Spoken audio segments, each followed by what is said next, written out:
All right, for this system is a little tougher because neither equation is isolated, so we have to decide. You kind of want to think ahead a little bit. So if we can decide which equation to use and which variable is easiest to isolate. So definitely the top equation looks much easier to work with than the bottom. So I'm going to start there. And I can go either way, whether we isolate x or y. It doesn't matter much to me. So let's go ahead and isolate y on the top one. All right, so let's take the top one.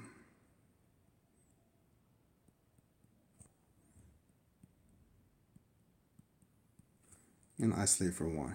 So I'm going to subtract x both sides.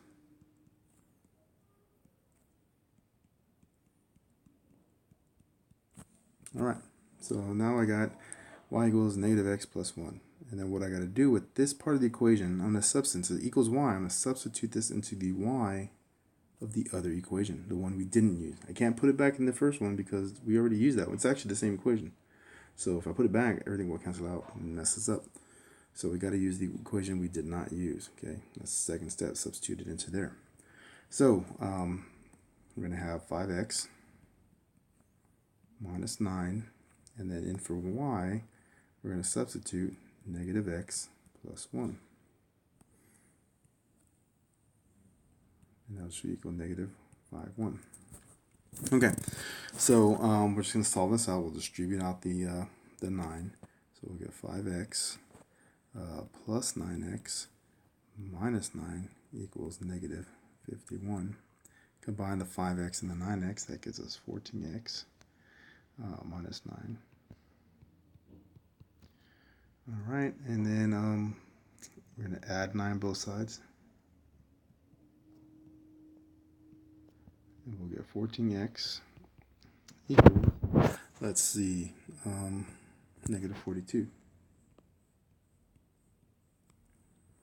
Okay, let's divide the 14.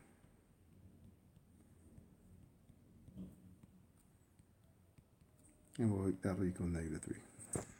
Okay, 14 goes into 42 3 times. All right, so that's through step 3. So that x equals a number is very powerful. We can plug it into any equation. And what I'm going to do is I'm going to take it and I'm going to plug that x into this equation here. That is our isolated equation. It's not even from the original way they wrote it, but like I said, any time a variable equals a number, we can substitute into any equation we have in our problem here. And the reason I like that equation is because y is basically already isolated. So all I got to do is plug it in, do some PEMDAS, and I'm done. So for the part we're going to use y equals negative x plus 1. We're going to substitute the negative 3 in for the x value.